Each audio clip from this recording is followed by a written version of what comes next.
Welcome back to IGN Live at Gamescom 2018. I'm James Duggan, and joining me is Ben Barrett and Tom Butler of Focus Home Interactive to talk about Call of Cthulhu. Now, I feel like there are some context clues in the title, but for those of us who are unaware, what is Call of Cthulhu?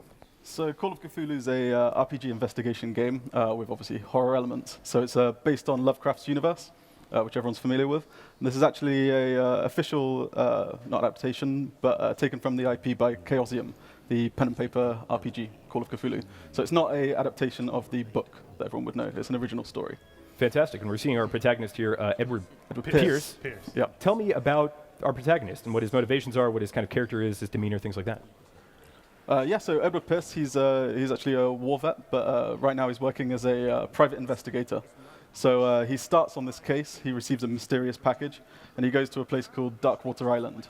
So this is during the Prohibition era, the 1920s, and this is a island that's very, got its own culture, it's a little bit weird, mysterious. Prohibition is not active on the island. Yeah, exactly. Especially for our protagonist. There is a pub location. Our protagonist as well is a bit of an alcoholic, I believe. But I think one thing that I can take away from this trailer is the atmosphere is absolutely astonishing. So tell me what you're doing to build this setting and kind of give these fans what they want in terms of atmosphere. It's super important. Like, obviously, like I think it's the most important thing about a Call of Cthulhu game is the atmosphere. Like, above everything else, you need to build that feeling of being creeped out, that feeling of being scared as much as possible. But you can't do it with jump scares. You can't do it with even classic horror elements. It's a very specific feeling of something isn't right. It isn't that there is a knife in the dark or a butcher with a cleaver or something. It's, what was that out of the corner of my eye? Why is there this mysterious meat everywhere? What is everybody eating? Why, at the very start of the game, you find out that this mansion has burned down, and the father of the woman that lived there comes to ask you, look, I want you to investigate this because I don't think the police got it right. And his feeling is something is wrong.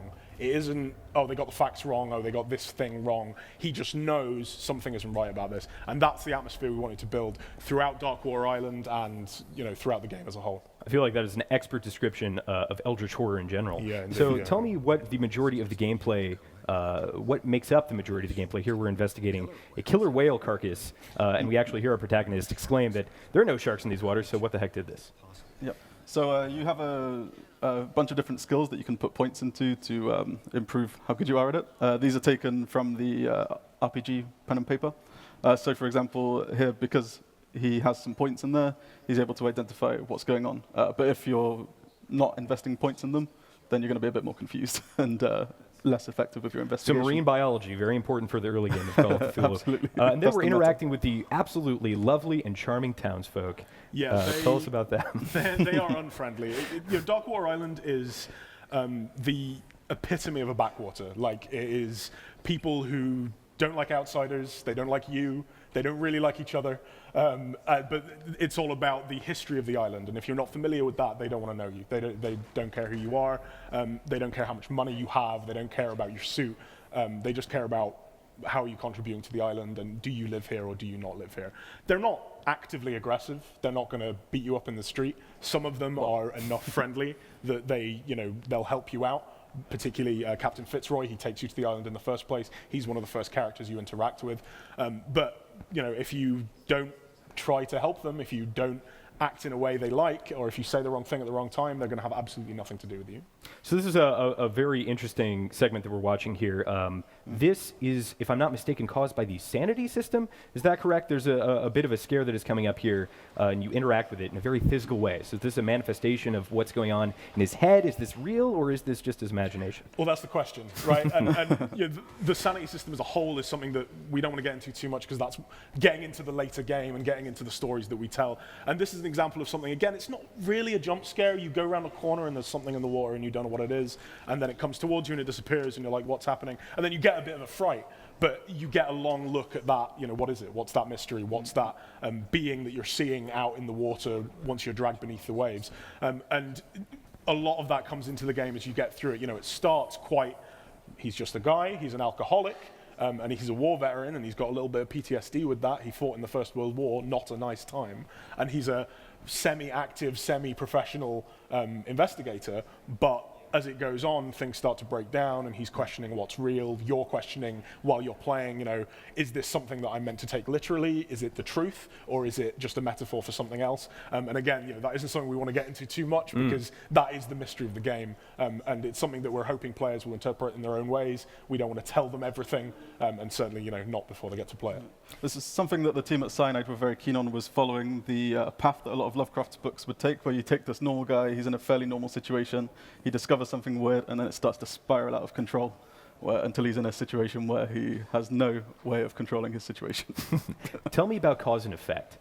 So are there multiple ways to approach a single objective, something like opening a door, maybe mugging a guy, taking his key, or picking the lock, or those kinds of things? So maybe the easiest way to explain it is an example for one of the early areas, the docks. So you're trying to get into a warehouse, and there's lots of different paths to do it, and you can fail them. You're always going to find an alternative route. So for example, there's an obvious way in where you have to solve a bit of a puzzle, but if your strength isn't high enough, you're not going to be able to get in. So alternatively, you can try and bribe some guards to get in, and then there's different paths for that. They want some alcohol. Do you go to the pub? Do you steal some from somewhere? I don't want to spoil all the routes. But, and you can see how that can kind of spiral out in terms of what's going on.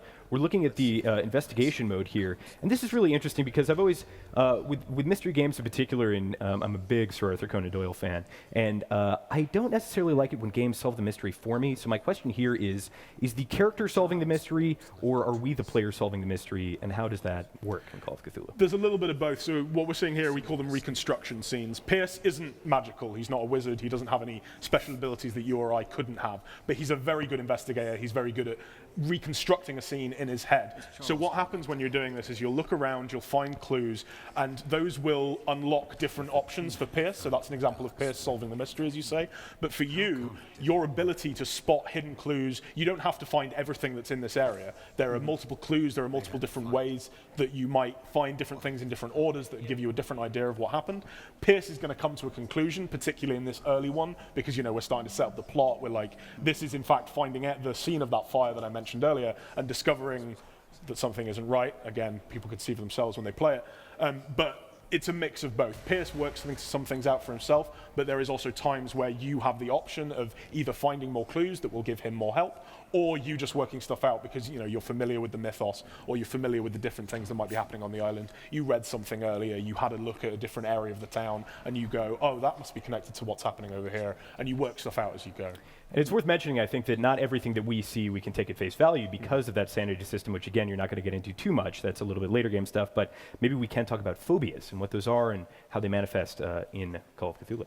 So there's been a lot of development on that side of things, and as we mentioned, he has a little bit of PTSD, Ed, and that can manifest in different ways. He can get scared of the rotten corpses, for example, like the whale on the docks. If you get into a situation where you're up close against something like that, he can be very scared of that. And there are situations where claustrophobia comes into it. Exactly how those manifest into gameplay elements, again, depends exactly on what happens later on in the game and gets into spoiler territory, but it is something that sprinkles, again, a little bit of atmosphere on the thing, and it doesn't always have a gameplay effect, but we want it to affect the player in that they are more scared. They're scared for Pierce, and they are scared for themselves as him. Combat is a very divisive topic when it comes to horror games, though I've seen some really good recent implementations in horror games that still maintain that tension but give you some amount of power. Is there any combat in Call of Cthulhu? So go ahead. Well, no, not really. It's not a combat game. There are points in the game, though, where you don't play as Edward Pierce, where you essentially embody different characters. That's still in, right? Yeah. You're looking at me like, no, what are you saying? No, what are you saying? Good, yeah. And you're scared of spoilers, right? Okay, so I don't want to spoil anything, but you'll be doing different things with those characters that don't necessarily reflect the skills of Edward Pierce. And for example, there are strength checks where you can try and grapple an axe from somebody, and as you get through the game, maybe there are situations where you are confronting characters, but it is at its core a game about investigation and talking to people and an RPG. There's no point where it's going to turn into a shooter where you're gunning people down left and right or anything like that. There's not necessarily a right answer to this next question. I certainly think my best playthrough of Amnesia: The Dark Descent was my first playthrough. Do you think there's an amount of replay value in Call of Cthulhu because of things like the RPG system, or is this a game where you have one run through and that's like very unique to you and that's where it's going to be best? Yeah, there's absolutely replayability. I mean, there's multiple endings that's based around your sanity, actually. So where your journey ends up is going to be based on the actions that you took throughout it, which will dictate Edward Pierce's fate as well as the fate of the island, and maybe that of the whole world. Who knows? Let's discuss the RPG skill tree. What if there is no combat, what are we kind of like speccing into in terms of what we're able to accomplish in this world? So it's essentially, what kind of investigator are you? Are you super into the occult? Are you more of a, were you a doctor? How much does that play into your skills now? And also, are you someone that walks into a room and you intimidate somebody and you get them to tell you what you want via that? Or do you go, oh no, sorry, those facts don't, you're lying to me?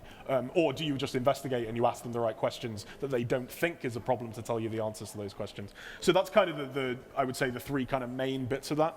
We also have a system in that you can't just put up your skills in occult. You can't just go, I know more about the occult now. You can get better at intimidation by, practicing and that sort of thing. But for occult and for medicine, you learn that from books. So you can become very, very good at the occult. You can start the game good at the occult, but then the way that you will improve that if you started lower, or even if you just want to get better at it, is you'll find books throughout the world, you'll find information throughout the world that will increase your knowledge and let you understand more about the weirder stuff that's going on the island. Wonderful. When can we expect to see Call of Cthulhu, and on what platforms? I'll let you answer this one. You're the voice. So it's coming to PS4, Xbox One, and PC, and it's later this year. Ben, Tom, thank you so much. This was Call of Cthulhu. I am certainly looking forward to playing it. There's so much more here at Gamescom 2018, so make sure you stay tuned. We'll be back very soon on IGN.